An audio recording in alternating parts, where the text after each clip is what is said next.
keys to the city, baby. When you see us, so you know you really viewing greatness in the making. Double up on facts we stating. Podcasting, cruise control, city, state, the nation. So what you saying, what we saying, prime information. Facts, keys to the city, we unlocking the statements. Streaming every Friday. And ladies and gentlemen, we are back. Clovercrest Media presents Keys to the City. We are streaming on all social media platforms at Keys to the City. So comment, like, subscribe, or share. A weekend of anticipation. That is the word of the day, because this weekend, oh boy, we have a lot of anticipation going on in the MLB, college football. We're not talking college football, but there is a hell of a slate of some great college football games. I know if you want to go check out college football, you go to All Four Downs and then check out their show, because they are always talking college football. A huge week of college football. Cannot wait. Jace's Cincinnati Bearcats, well, they got a true test this weekend. We'll see how legit they are. I'm hoping they win. I'm rooting for the Bearcats. And then the New York Yankees, a huge series, complete maybe the end of the Blue Jays' dream season, and now focus on to a possible, I say possible slightly, because they still have to finish the job and get past, which looks like a wild card game, which looks like more likely they're going to be being one of those teams, and that's against the Tampa Bay Rays. And don't forget, ladies and gentlemen, we still are Giant fans, so we are going to be talking about the New York Football Giants and what to expect from this. And then we'll close out. We got a couple pasta dishes we want to talk about, our 3 favorite pasta dishes.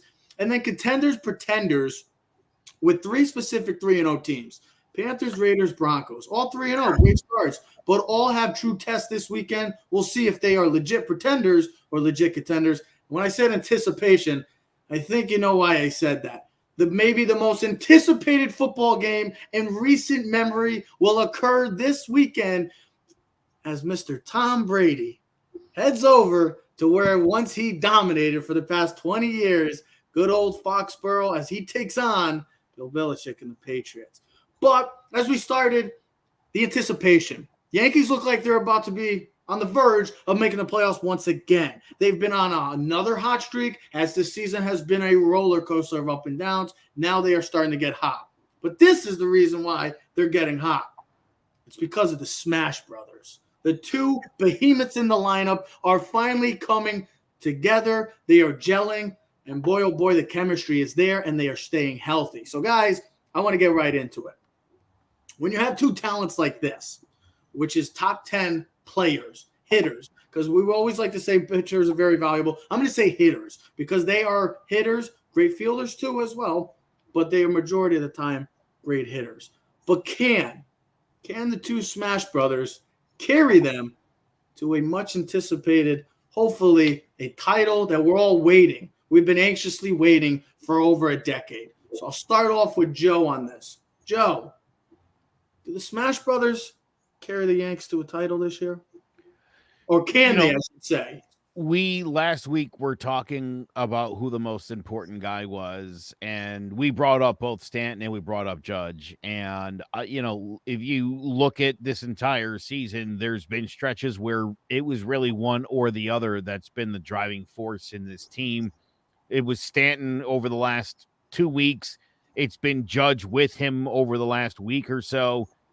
They've both had fantastic Septembers. Mm-hmm. So, yeah, these guys, how many times would you say in the last month after a series have we written the Yankees off as too inconsistent? I'd be a Joe. I think we'd all be millionaires right now by the amount of times we've talked shows this year of talking about the inconsistency of the New York Yankees.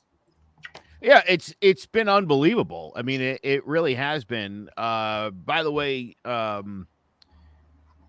Stanton and Judge, first pair of Yankee teammates since Granderson and Teixeira in 2011 to hit 35 home runs. So for the Bronx Bombers, I mean, this is what they have to do. And we're starting to see it now. The Yankees are 17-1 when Judge and Stanton homer in the same game. It's a recipe for a win. Doesn't it feel like when they hit a home run, it's like a home run and a half? It has a little bit more to it. Like last night's home run. Now I know you guys can't watch the game, because you got Frontier Joe and Trev. You live in Sunnyside, Florida. But say it one more time for the folks. Listen, that place was fired up. 1, 2, 3. Robbie Ray goes. Judge comes up and hits a bomb. I mean, him and Stan Whaley, whatever they hit, it goes a long way. Like, long way. I mean, the only thing that kept Judge's home run in the stadium last night was the stadium itself. I mean, I think it went through the restaurant. 455 feet. It felt like it took all the air out of the crowd last night. I think it was a tone setter, and we've talked about this. Judge is the tone setter for this team. I think we beginning of the year, Trev, when we talked most important players, I believe 2 or 3 of us out of the 3 picked Judge, right? Joe, didn't you pick? Was it you that picked Judge? Here's the thing about Joe. We always say Sanchez, but all kidding aside, Joe's been pretty adamant and kind of behind the Judge for quite some time now, and this has been for years of the importance of Aaron Judge to the New York Yankees. So I'll definitely say Joe was one of them. I think I would say you were the other one. Me, I still would say Stanton, man. I just know Judge is amazing. Don't get me wrong. When he's healthy, he's a top 10 player. But when we traded for Giancarlo Stanton, we were trading for a top 5 player. He's finally starting to come into his zone. Last year, it started in the playoffs with that great performance. Now he's starting to get back to it. He's staying healthy. I really do believe that Giancarlo Stanton, you could pick either one. Me, I would just say Stanton. You can't go wrong with either one, though. So I got 2 stats for you because while you were talking, I was like, let me hurry up and give a little information so we can back up our facts. This is from Buster Only on Twitter. The Yankees have won 8 of their last 9. In those games, Aaron Judge is batting .345 with a .440 slugging percentage, on base .862 with 4 home runs, 12 RBIs. Giancarlo Stanton in the same 9 games is batting .333 with .395 slugging and an .848 on-base percentage with 5 home runs and 16 RBIs. So those 2 guys have had 28 RBIs and 9 home runs in the last 9 games. Here's another little fun fact, too, I just read, Trev. Stanton and Judge, in the months of August and September combined, they have totaled 35 home runs and 96 RBIs. That's the thing. That's what makes it even scarier is that with the weapons that they have on this team, and we're not even including Rizzo, who's kind of been has been kind of cold lately, with Gallo. That with these 2 guys, it just opens everything up, and that's what I know you guys have been pretty adamant about that whole. Well, this is what this lineup can do when healthy. I understand that, but it is good to have balance. But with seeing these 2 guys going on a tear right now, and in the most crucial time and the most important time for baseball teams, which is about to be postseason time, that's just going to open up everything else for the other sluggers. Let me just show you something. I don't know if you can see this, and I'm going to make sure I do this correctly. That is the numbers I wanted to show you. That's Judge and Stanton compared to everyone else on the Yankees.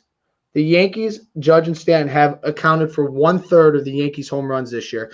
72 of the 216 home runs are by Judge and Stanton. Trev, you said it correctly. These are the Smash Brothers. These 2 guys can carry them to the title. You saw it just in the series alone in the Red Sox.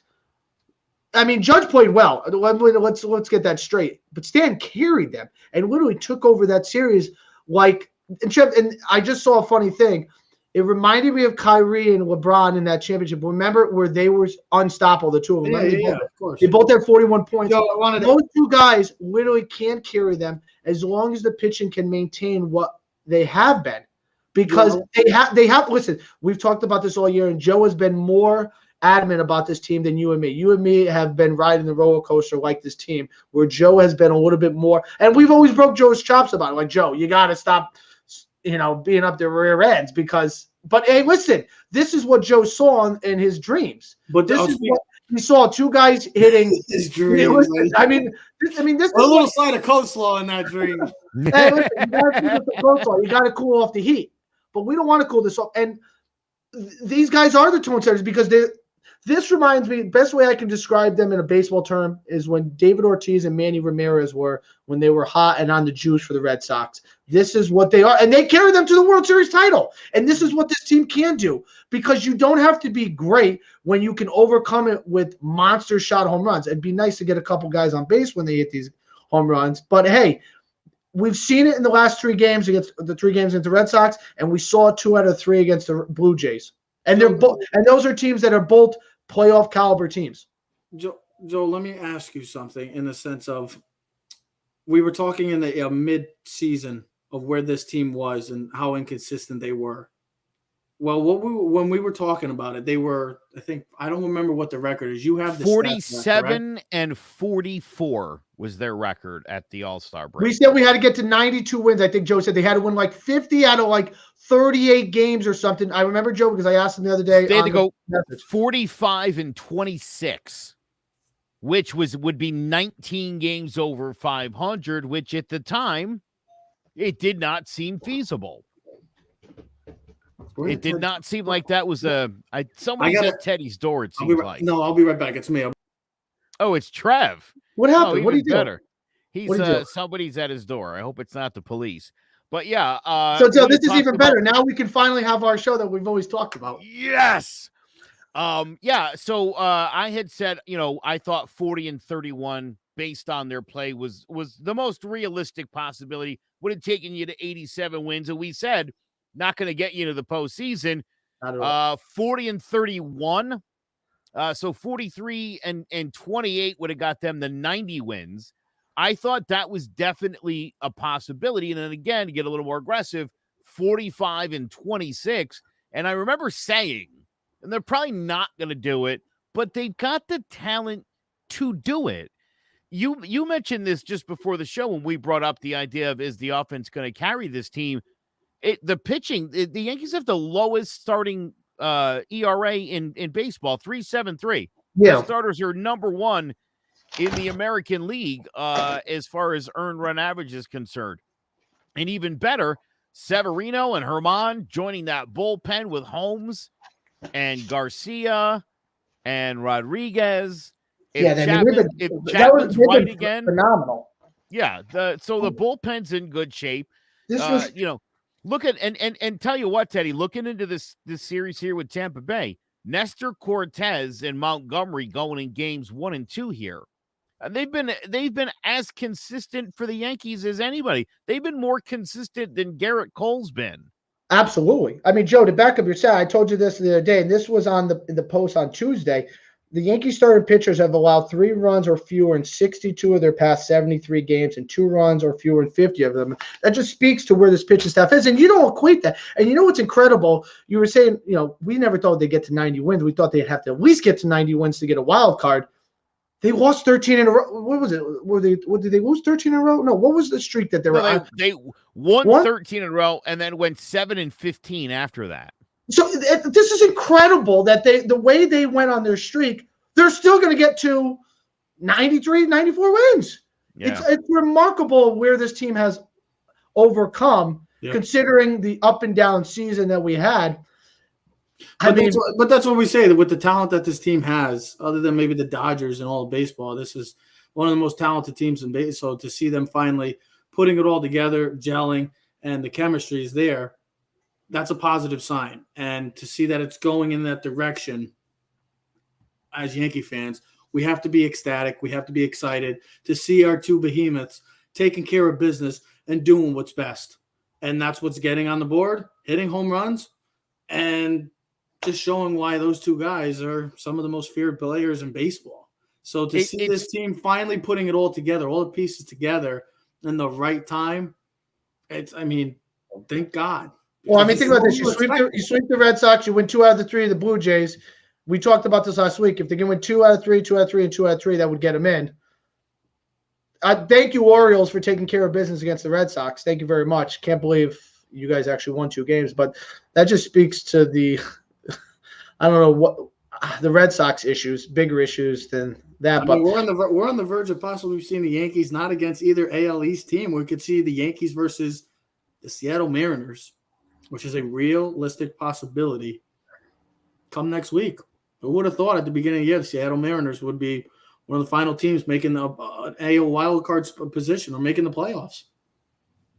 I've got one more thing, but it's actually 2. Number one, if you're a Red Sox fan, even if you come up short, you got to feel good about this season. Absolutely. Even though you're not that happy. You were picked 4th in this division, and you ran it for a while. You were in contention right up to the end. They still may get in, but you got to feel good. You didn't have Chris Sale all year. I said all year the pitching wasn't going to hold up, and it's actually been the hitting the last month or so that's actually killed the Red Sox. They're just not hitting enough right now. But feel good about your season because, man, the AL East next year. Feel good about I mean, wow. No, I'm serious. I'm trying to be nice to the Red Sox.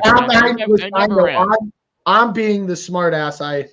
This is very much 2017 for me, where it's like, oh, we're the championship series. Man, this wasn't supposed to happen yet. So you got to feel good when your team's rebuilding and is way ahead of schedule and rebuilds also while having success. The other thing is, and I hate to say this, but Aaron Boone's decision to not play Giancarlo Stanton in the outfield has paid off here in the end. Obviously, they've been able to play him in the outfield over the last month and a half, and there hasn't been any issues. He's been very healthy this season. He's hot. He's literally carrying this team on his back. And unlike 2018, when he had to do that, he's doing it on two good legs. Yeah. So this team is scary. Yeah, and Torres is batting like .330 since he's moved to second base too. Well, speaking of scary, speaking of a situation that we would have maybe never have pictured, like you just said with the Red Sox back in the day, or the Yankees getting to the ALCS as such a young team, would have never expected it. Well, I think we can say that about this upcoming matchup that is going to be brewing on Sunday Night Football. It's a matchup that we've always wanted to talk about. You know how it is nowadays in sports, hypothetical debates, LeBron Jordan, LeBron Kobe, Brady Montana, Brady versus this or that, who's the GOAT and stuff.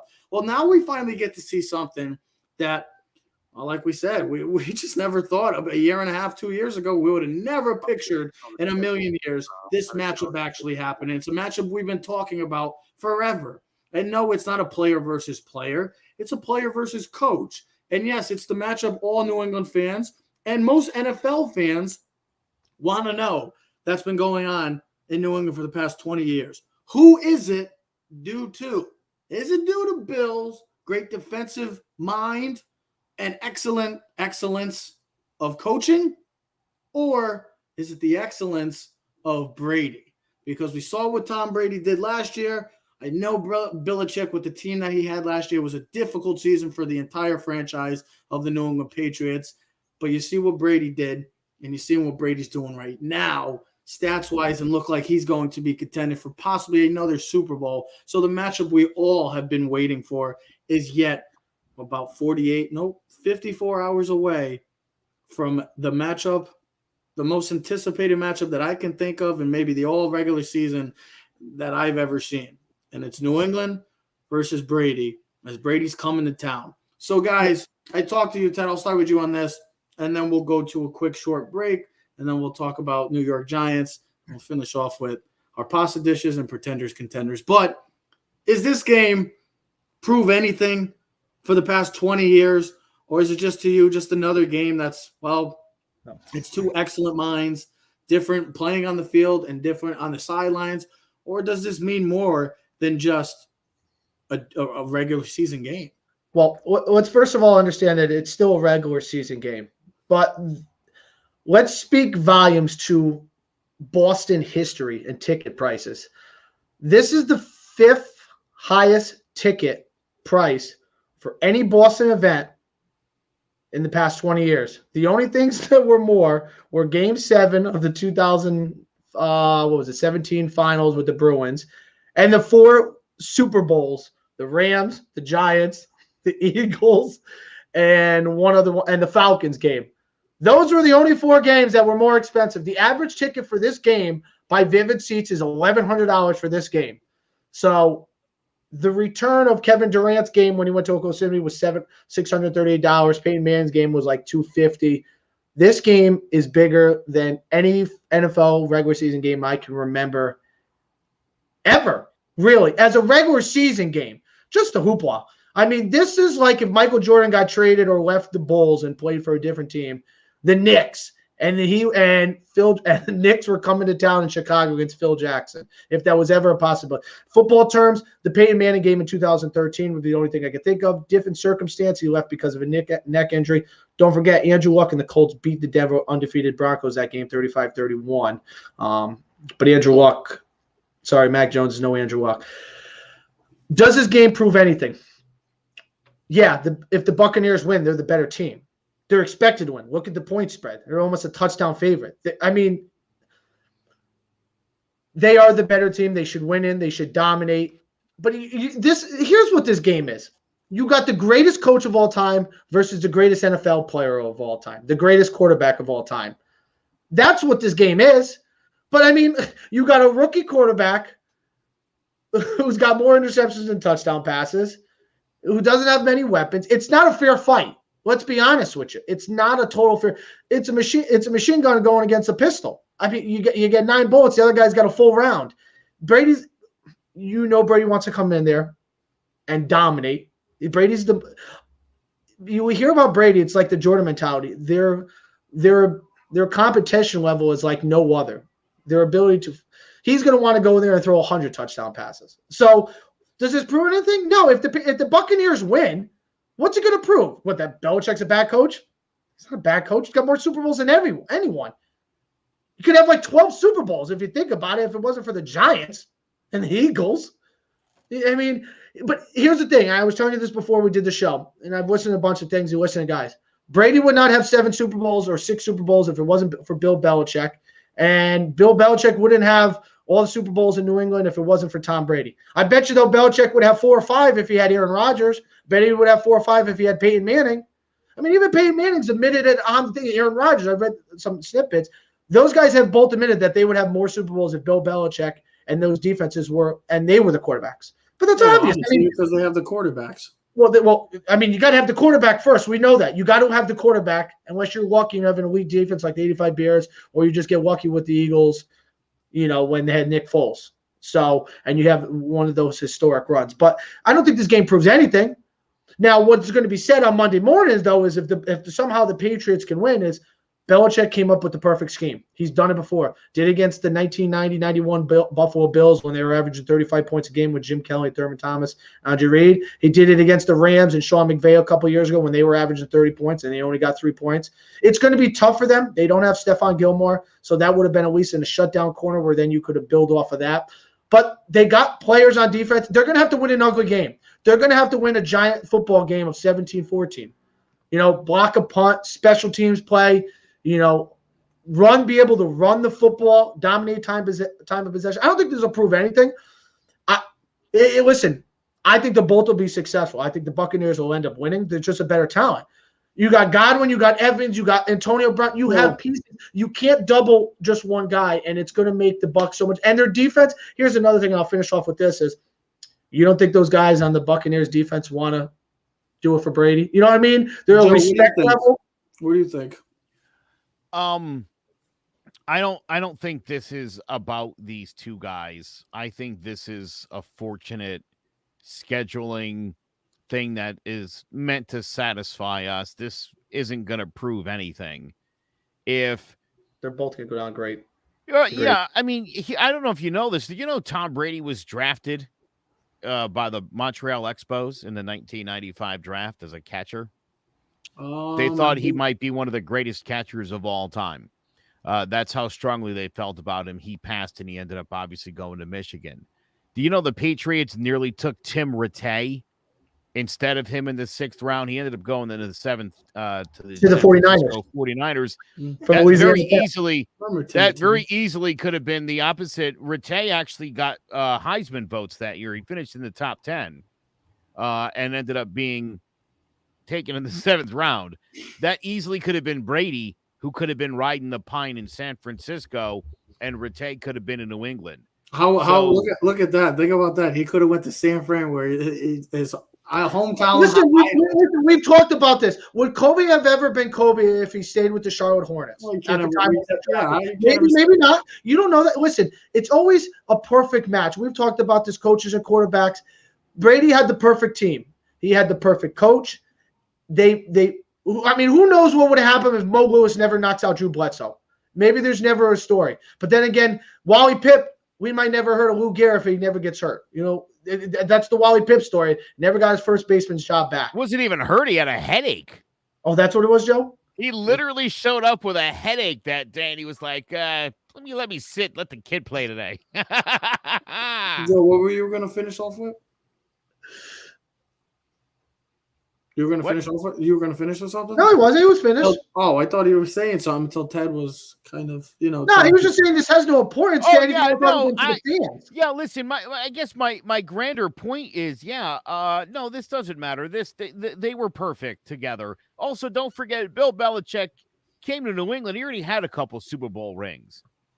So he was already a great defensive coordinator at that point. He already was one of the best defensive coordinators ever, right up there with Buddy Ryan. I mean, he was well established, and then he became a head coach, and it didn't go well with Cleveland, and it didn't go well for the day he was in New York with the Jets. But this worked out. It worked out for everybody. He liked Tom because Tom was 20-5 at Michigan. Tom was a winner. When Tom called Robert Kraft for the first time to introduce himself, Kraft was like, I know who you are, skinny kid, Michigan, 6th-round pick. And Brady said, I'm the best draft choice this organization's ever made. And he was 4th on the depth chart. Yeah, he was behind John Freese and Michael Bishop from Kansas State. Number 7. That's how far back on the depth chart he was. Look, this thing just, again, like you said, the Bledsoe thing, Bledsoe very well should have come back and been the starter, but Belichick already knew what he had, and he already knew they were also 1-3 when Brady took over for them. And this is a huge game. Here's the thing. This is a huge game, 2 reasons, too. If you think it outside the Brady-Belichick thing, one, if the Patriots lose next week, they have to play the Bills. So you got to think bigger picture for the Patriots if you're a Patriot fan. Second thing is Brady doesn't lose 2 games in a row. And they're just coming off a bad loss against the Los Angeles Rams. So he's going to put up like 50 points. Listen, think about this. When it was Manning versus Brady, they never were like going against each other, but we always made it out to be Manning versus Brady. No, it's just interesting. Real quick, the guy who I feel bad for in this game on Sunday night is your boy Mac Jones. Well, that's why Cam Newton should be there. Who's going to get the unfair, like, this is the next Tom Brady? I mean, first of all, nobody said he's the next Tom Brady. Let's be really clear in that. But also, I see you making a face, Ted. Don't act like this guy's not a good quarterback. Because he definitely is, and he's in the They're right all good. place. They're struggling. They're rookies. But no. He's not struggling. And here's the thing, and you actually pointed this out.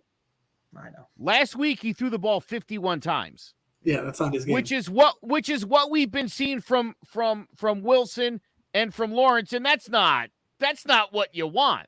When Mac was throwing the ball 24 times a game, they looked good. They looked competitive. They haven't been able to run the football. You can't ask any of these kids right now to throw the ball 50 times in a game and think you're going to get any kind of result.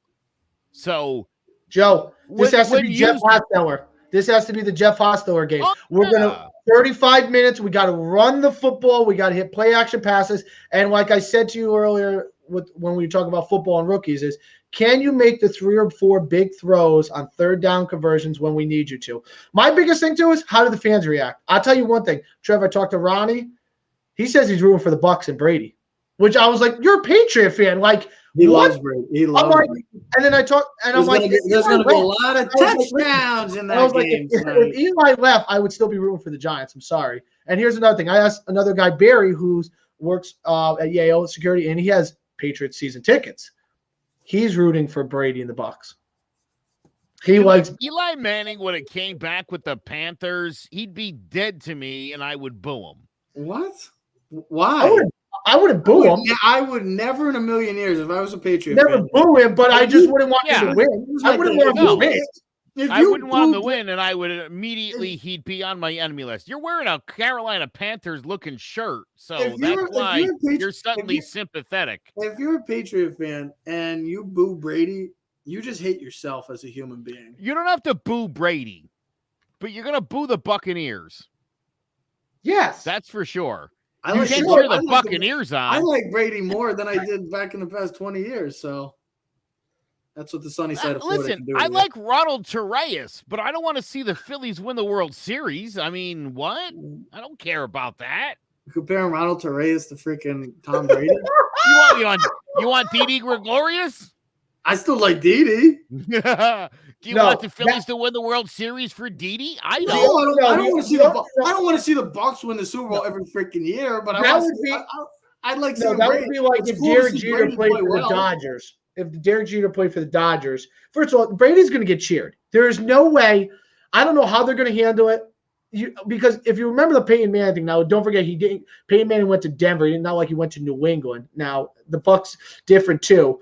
But if you remember the Peyton Manning, they gave him like a standing ovation. They played. They're going to have a. He didn't go to anywhere else. He went to freaking Tampa. Yeah, listen, I'm telling you, Gronk wants to score a touchdown so he can put the ball through the earth. Okay, and Brady wants to throw about 6 touchdowns. Let's give our. We don't do this a lot, but what do we got for a prediction? What do we got for a score? We don't do scores on the game. We don't really talk scores and predictions on the show. You can find that at other shows if you want. I'm curious. What do we got for a score for this game? 27-17 Bucks. What are you reading my mind? I swear to God, I was just going to say like 27-17 seems about right. I think Bill Belichick will be able to scheme enough to keep this a competitive game into the third quarter. I think the Bucs are too good of a team right now for the Patriots to hang with for 4 full quarters. It will take a perfect game from the Patriots to even be close in the final couple minutes to make it a game. What do you got for a score? 27-17? Yeah. I got 41-20 Bucks. Wow. Yeah, I think Brady's going to go off on this team. I think him and Gronk are going to have – I think Gronk's going to have 2 touchdowns. First of all, Gronk's questionable. Listen, in his head, he sees Tom throwing touchdowns to Gronk, and the fans going nuts. The fans are going crazy for no way, dude. Let me tell you something. Hold on. You underestimate Boston fans, and I'll tell you why. They loved Nomar Garciaparra until July 31st. Nomar's not even in Brady's category. Listen, it had to be. Stop, because he was at the time. He was a rookie of the year. He was an MVP candidate. What did they do about Roger Clemens? What did they do when Roger Clemens played for the Yankees? There you go. That's my point. Listen, the Boston franchises, and this kills me about Boston fans because they're like, where's the loyalty with the players? Have you ever seen the Red Sox keep anybody around for too long? Did Jason Varitek get to retire a dignified, no? Yeah, Dustin Pedroia. Did Dustin Pedroia get a farewell party like Poppy did? Yeah. I didn't see it. Joe, all I'm going to say is there's going to be a lot. Brady's going to be throwing a lot of touchdowns on Sunday, I'm telling you, if you think Bill Belichick didn't just watch last weekend's game and come up with some great ideas to exploit and prevent Tampa, I think you got another thing coming. They're not going to score 30 points against Bill. Gilmore would definitely be a help. I'll tell you one thing. You don't think Belichick saved some old video, Joe, from 04 listen, and be like, okay, what worked? I think Bill knows he's going to lose. I think he knows that going in. He's not going to be embarrassed. He's not giving up 5 or 6 touchdown passes to Brady. Absolutely not. I hate to tell you, Trev, you're not going to get the game you're looking for. You know what I think he does, Trev? It's going to happen. I'm thinking this is going to be, if you remember when the Rams played him in 2001, high-flying offense, we're going to give up the run and shut down Marshall Faulk. We're going to defend the pass. So we're going to make Brady where he can't beat us with the pass. Run the ball. This will be like North Haven, New Canaan. We're going to rush straight, drop 8 all day. You're going to have to run it 40 times for 200 yards to beat us. You're not going to throw for 250 yards. Even though I think Brady – They couldn't. You want my guarantee? You want a guarantee for this game? Tom Brady will have a turnover in this game. That's not a bold prediction.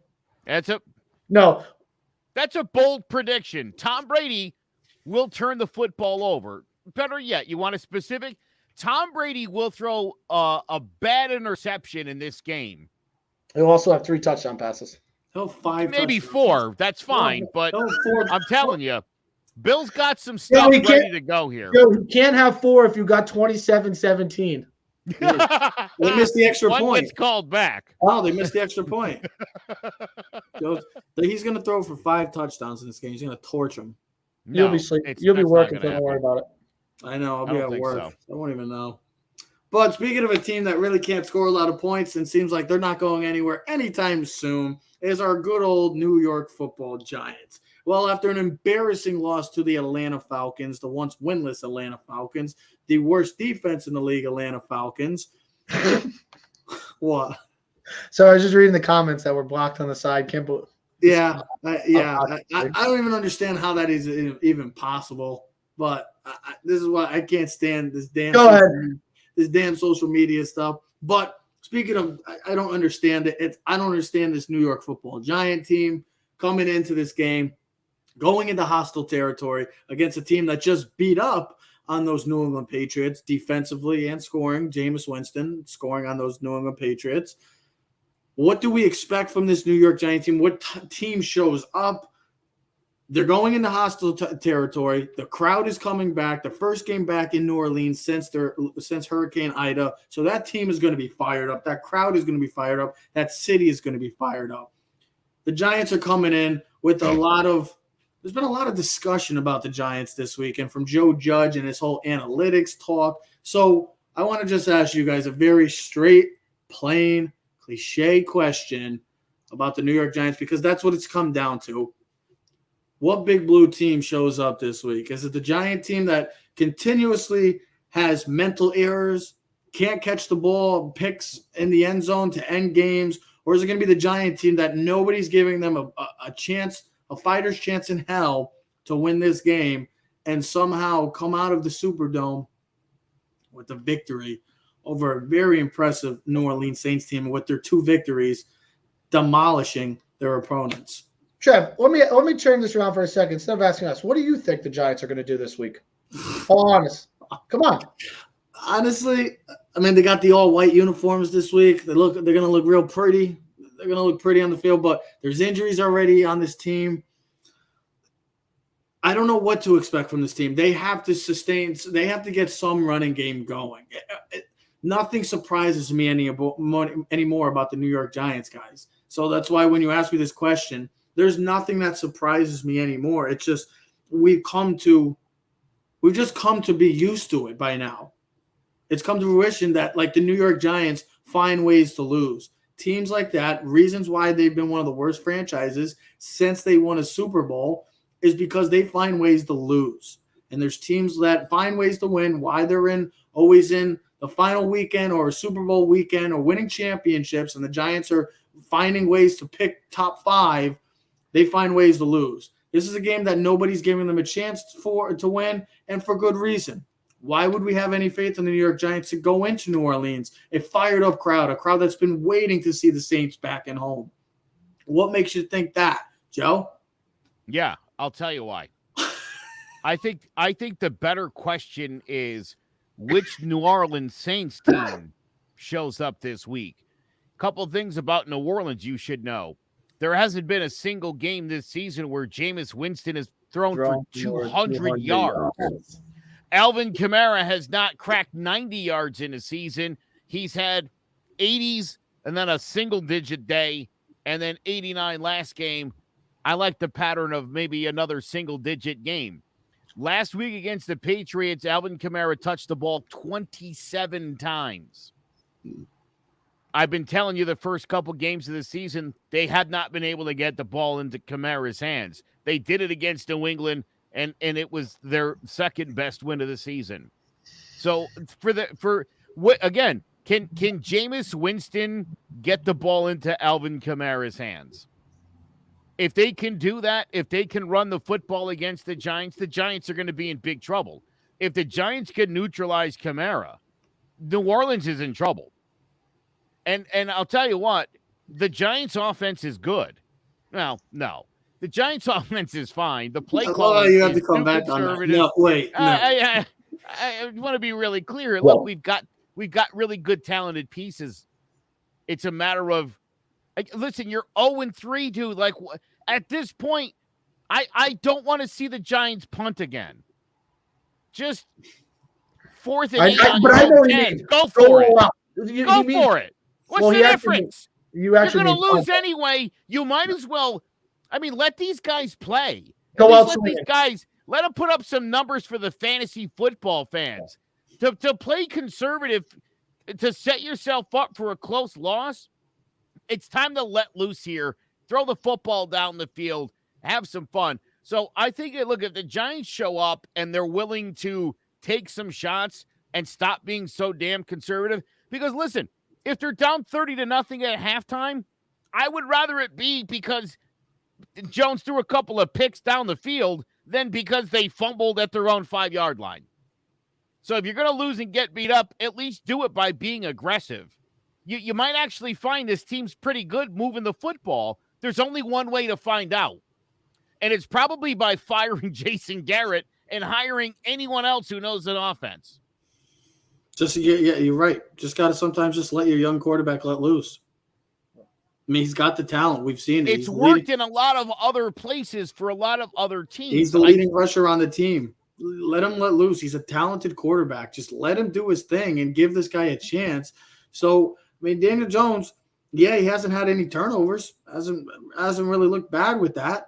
But he's still not getting touchdowns, like Ted mentioned in last week's show. And to see him leading the team in rushing, I mean, it's a comforting sign to know what kind of quarterback we have. But he is a talented quarterback. Let him throw the freaking ball. You got Kenny Golladay. You do have Evan Ingram. I know Giant fans can't stand the name Evan Ingram, but you still have a guy that is a talented player.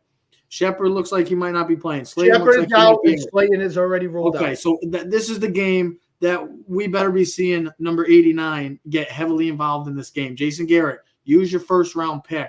There's a reason why you traded back and you got all your assets to go take a guy like Kadarius Toney, a guy is a utility-type guy. Can play anywhere on the offensive side, special teams. Use him. You're going to have to. It's time for the Giants to – Jason Garrett's job could be on the line after this weekend. If there's another terrible performance, Jason Garrett's ass could be done after this weekend. Okay, so if the Giants win, it'll be the first time since '93. They've lost their 5 trips to the Super Bowl by allowing 52, Super Bowl? 49, 48, 45, and 27 points. So they haven't won there since '93. What? What did I say? You said Super Bowl. Superdome, Super Bowl. Who gives a? There's a big difference. Hold on. First of all, because if we said this, we'd get ridiculed. If Joe said this, we would ridicule him. First of all, I wouldn't say anything.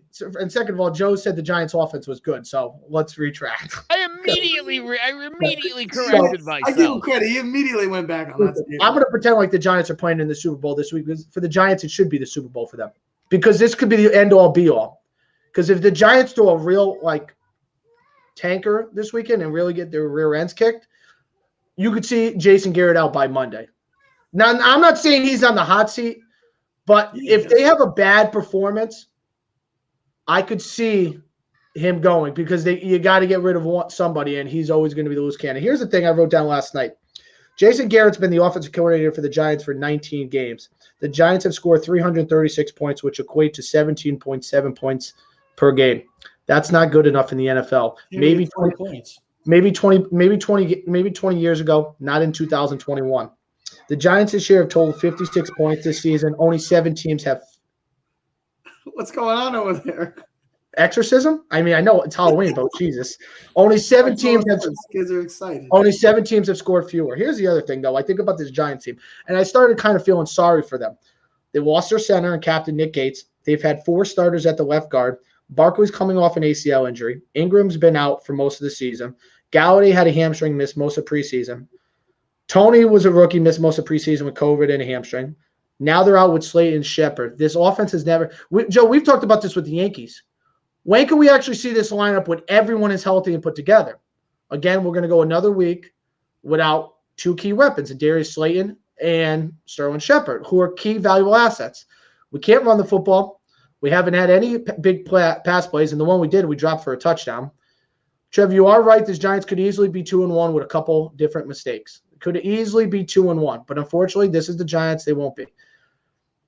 I told you the other day I wouldn't be surprised if the Giants win. These are games where every Giant fan says, not a chance. The crowd's going to be out of control. The first team back since the hurricane. These guys are cleaning up their houses, messes. The place will be rocking. It's probably the loudest stadium to play in, maybe other than the 12th man and Arrowhead. But maybe the Giants can use that us against the world mentality. Because I'm always hoping for them to get a victory. If the Giant win, I'm a happy man if the Giants win. Here's my thing. I'm not scared of the Saints offense. Joe stole the stat from me before, and I saw it last night.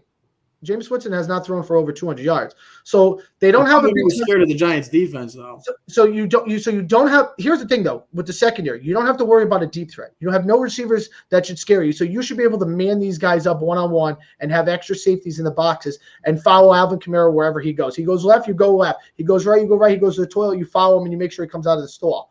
That's exactly what you do, and you don't let him go. We can beat Jameis Winston. We can beat the Saints. Now the Saints have a good defense. I'll give you that. But listen, if you're looking at quarterback play, I would think Daniel Jones is a better football player right now than Jameis Winston. So, do the Giants win? I have no idea. I'm not going to give you a prediction because I don't know what they could easily lose 30-7, and I could easily see. And now Giants will never blow anyone up because they never do, never will, never have. But I could easily see the Giants win a game like 24-21, 21-20, 21-17, somewhere where like Daniel Jones maybe gets 2 touchdown passes. We're like jumping out of the thing. Then he throws a bad pick. Defense to hold them, field goal. I mean, if it comes down to a field goal, I like our chances with Gano. I mean, other than Justin Tucker and Harrison Butker from Kansas City, we got the best kicker in football. But I don't want to be kicking field goals. I want to be scoring touchdowns. Giants have to play not a flawless game. They just can't make multiple turnovers, multiple mistakes. Can't have 11 penalties. Just got to stop making dumb mistakes. Stop beating yourself because we're not good enough to overcome these. So, listen, you asked me what do the Giants expect? You know what? Maybe the Giants pull an upset. And then they lose the next 3 in a row. But, hey, it's New York Football Giants. You never know what you're going to get. Can I just get in on the prediction action if we're going to play this game? No, I've got the Giants. Hold on. I've got the Giants losing 24-23 on a Will Lutz 57-yard field goal as time expires. And the Giants become the first team to lose 3 games in a row on a last-second field goal. Joe, I'll kill you. Well, yeah. we know that the Giants have been bad. As coming into this season, we expected hopefully a playoff appearance, but not the season that we're expecting. There's been a lot of stunners, a lot of shockers so far early on in this long season. Probably the 3 most shocking teams right now are 3 of the teams that are undefeated right now. And they got some real true tests this weekend now. So are they pretenders or are they contenders? I know the one person on this trio had one of these teams in the playoffs. Kind of bashed them, but we'll get a true test this weekend. I know they won't be at full health because of their superstar running back not playing, which would have loved to see CMC Tutu play against Dallas, a golden opportunity for Carolina. But these 3 teams, the Raiders, the Broncos, and the Panthers, all 3-0 right now, all have looked good. The Broncos probably are the biggest TBD because let's see their schedule. Hasn't been really good.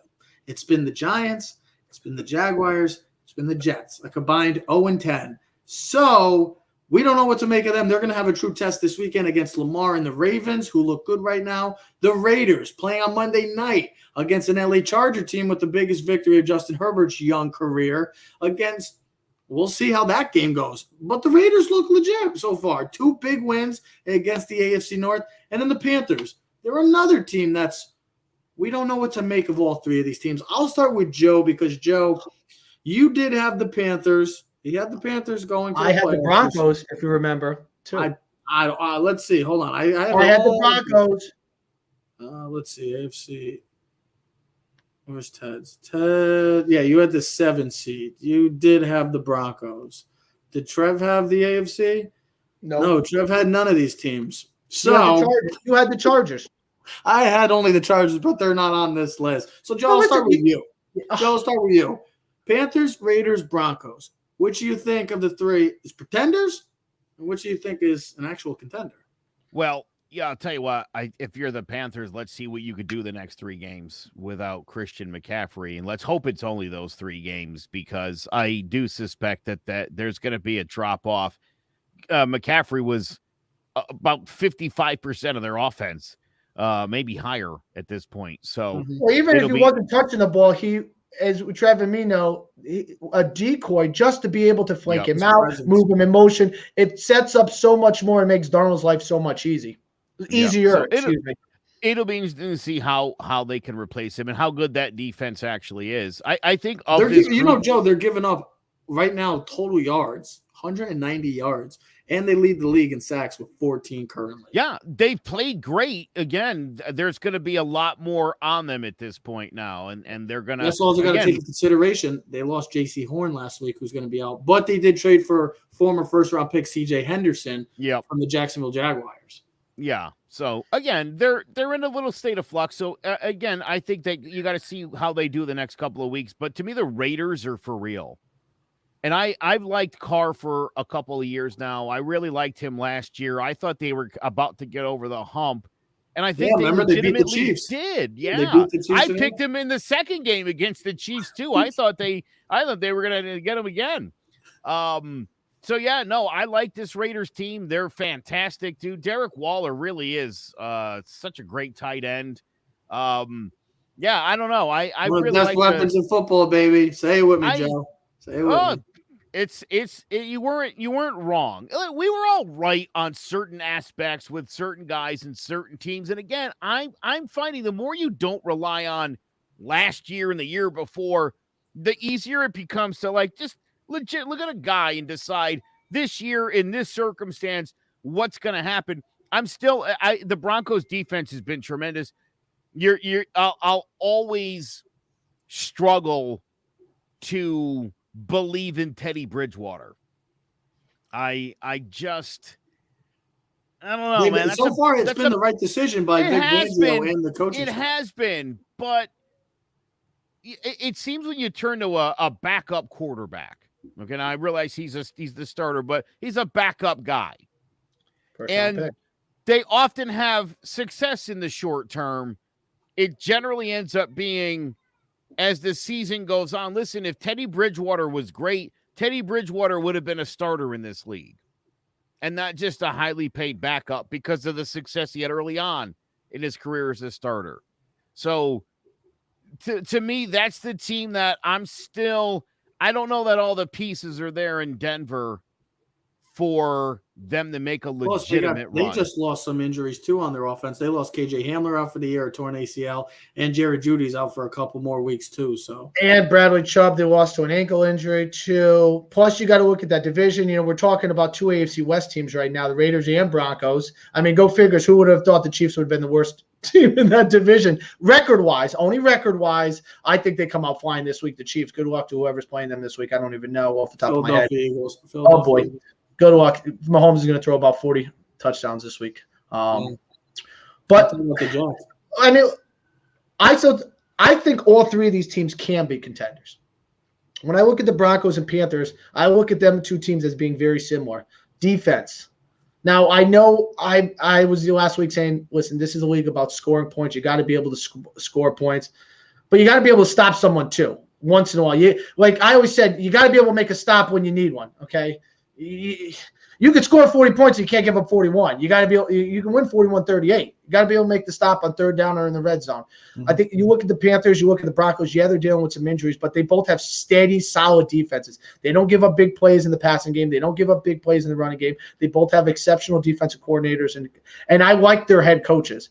You know, you look at Vic Fangio when he was with the Bears. Remember, the Bears had no one for a quarterback, but they were still winning 10, 11, 12 games every year. Don't know how, but I mean, well, I know how their defense was winning games and their coach and scheme. I mean, we saw the Patriots win Super Bowls with defense as long as the quarterback. Teddy Bridgewater doesn't make mistakes, which doesn't hurt your team.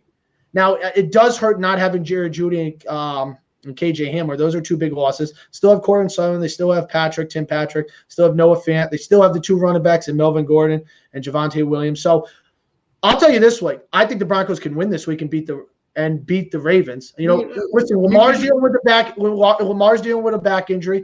That's something that could flare up accident by default on Sunday. You're playing in higher elevation. I mean, the Ravens haven't been that crisp, you know. So you look at the Raiders. If I had a chance for a contender, it would be the Raiders. Only because of their defense. I love Derek Carr. I just don't know if he could consistently average 401 yards passing. They have to be able to develop a little bit more of a running game. I know Josh Jacobs has been out. Kenyon Drake has filled in pretty well since he's been out. They still have the second best tight end in football in Darren Waller. They have Henry Ruggs. And then the Panthers, listen, if the Panthers can get CMC back, they're a team to be reckoned with. I think Joe's right. But I think you look at all three of these teams, I think all three of them lose this week. So I'm going to make this really simple and sweet and simple for you guys. Panthers, yeah, these are all true tests for all three of these teams. Panthers, without Christian McCaffrey, is a huge loss. I don't see them beating Dallas. I think Dallas right now is a runaway to win the NFC East. Aw, that's nice. We like that on the show. We like family love. We're family oriented here on Keys to the City. I don't hear you. He's muted. You're muted. No. Oh no. Listen. Yeah. Now am I back? I don't know if you saw that. Run the tape back. When she hugged me, she snagged my phone. Wow. See, it was just a trick. That was just to get my phone. Yeah. Stealing the parents' phones. They love phones. That's how it is nowadays. Go play outside. It's nice out. Climb a tree. Build a floorhouse. Why? It's October in Connecticut now. It's cold. It's cold now. It's nice. I guess so. Yeah, he has a tree house too. I have a short sleeve on. Quickly, here's how I say the Panthers. I don't see the Panthers win. I think Dallas, like I said, is going to be a runaway in the NFC East. I think it's a great start so far, but they're still in that rebuild mode. I think Darnold has been playing well. Raiders are the most legit contender of the three.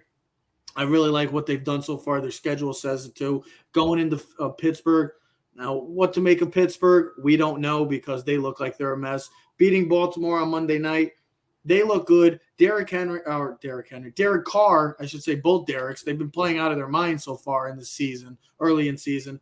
And then the Broncos, when you played your opponents a combined 0-10, I have to see it against a real true test. And they're going to get against – you've had a solid defense, one of the best pass rushers in all of football. Well, now you're going against the best dual-threat quarterback in all of football in Lamar Jackson. So we'll see all three of these teams in action against great opponents. I cannot wait for all three games. I want to close out with this quickly because we haven't done it in quite some time, in over a month. So, Ted, I'll let you start. This is sponsored by Ted's Eats. It's our 3 favorite pasta dishes. I'm not going to do 5. We could probably do 1 million if we wanted to because we are all Italian and we love pasta dishes. But I will start off with Ted for the top 3 of his pasta dishes.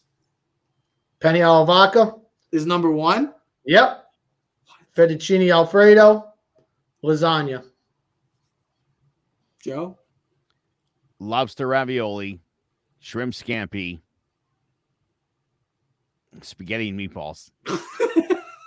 What about lamb and tuna fish? Gotta do it. I'll do fettuccine Alfredo, spaghetti and crab sauce. Spaghetti and crab sauce. Oh, I like it. And my mom's lasagna. Ooh. I'm going with those 3. You go to Biaggetti's and you get their penny alla vodka with the grilled chicken. It is so good. I love penny alla vodka. Penny alla vodka would probably be 4. Would eggplant count as a pasta? No, eggplant does not count. But I love what. But Trev, we're getting crazy and we're talking about meals. You go to Lidl's and get their shrimp and scallops parpadella over a lobster cream brandy sauce. I'm getting so freaking hungry right now. I'm getting starving. Bro, I bet you can't find good Italian food there. I've been to. You remember what pizza used to taste like? Yeah. What's up now? Do you like those marbles? Joe, you can have the sun. I'll take the pizza. Joe? What about you, Joe? Have you had good pizza recently? You live in Connecticut. Where have you gone? Where's the last pizza spot you went to? Worcester Street Pizza. Oh, not you, Ted. You work in New Haven. I don't want to hear you. I'm talking about Joe. There's a Worcester Street Pizza in East Hartford or West Hartford. Oh yeah, there's also a Pepe's in right around the corner in West Hartford. Pepe's is overrated. You can't say you live in Florida. How can you say it stinks? Just because I live in Florida, this doesn't mean I haven't had it. Trev, when's the last time you had Pepe's? A while ago. Trev, Pepe's could be the 10th best pizza in Connecticut. It would still be 5 times better than any pizza you eat down there in that. Yes, sir. Yeah, Florida State. Yeah, no explicit. I get that. I'm not explicit. Trust me, because even Michael K and then Don were talking about last night. If you swear or drop the F-bomb thing, it shows a lack of intelligence because you couldn't come up with a creative enough word. Yeah, I know, and that's why I gotta always tell you because I was just gonna say What did you think I was gonna say? I said no sh. I was gonna say no. I was not saying sh. No, but that's what I was saying. I missed the pizza, of course, but guess what? I'm coming back in a month and a half from now. I'll be back. I'm gonna be getting a lot of pizza. Well, first of all, we're going to stop it. First of all, we're stopping at the Weathersfield. No. Look, no. Hold on. First of all, we're meeting Joe after I pick you up from the plane. Yeah, Joe's got to be around for that day. That Thursday, I told you that Thursday. Always around on Thursday. He gets home he gets in at like 1 o'clock or something, 1:30 or something. Crap, if anything big happens in baseball, no, baseball will be done with. If something happens, we could do a surprise show. Who knows? No, but yeah, I want to stop and see Joe. I haven't seen him in over a year. And don't tell me about your plans because I'm coming to Connecticut. We got to have some fun too. It's Ted. Look at me. I'm the captain. I'm the captain now. Trev, the oldest is the captain. He's not the smartest, that's for sure, and definitely not the most handsome. And definitely not the best looking one. It's okay. Well, facial wise, but not body wise. So I'm still gorgeous. People love the dad bod, bro. Yeah, I could tell it's working for you down there. It's working for you too. You wouldn't know. Yeah, it's working well for you, I bet. It's posting away his life. Oh, ladies and gentlemen, though, we will be back later in the week. We'll be discussing, by time next week, who will the Yankees be playing? Will it be the Red Sox? Will it be the Blue Jays? Or could it be the Seattle Mariners? And then we will recap the Sunday night thriller, the Monday night game, the huge Monday night game as well, and week 3. See what happens with Big Blue. But a lot happening this weekend for all sports fans. Great college football games as well. I cannot wait. Ladies and gentlemen, we are Keys of the City. We are streaming on all social media platforms at Keys of the City. So comment, like, subscribe, or share, or check out Clovercrest Media. You can check out all of our pages at Google and anywhere else because we know everybody uses the internet nowadays. So don't give me excuses. I don't want to hear it. Clovercrest Media presents Keys of the City. We are out. Yeah. Keys to the city, baby. When you see us, so you know you really viewing greatness in the making. Double up on facts we stating. Podcasting, cruise control, city, state, the nation. So what you saying, what we saying, prime information. Facts, keys to the city, we unlocking the statements. Streaming every Friday.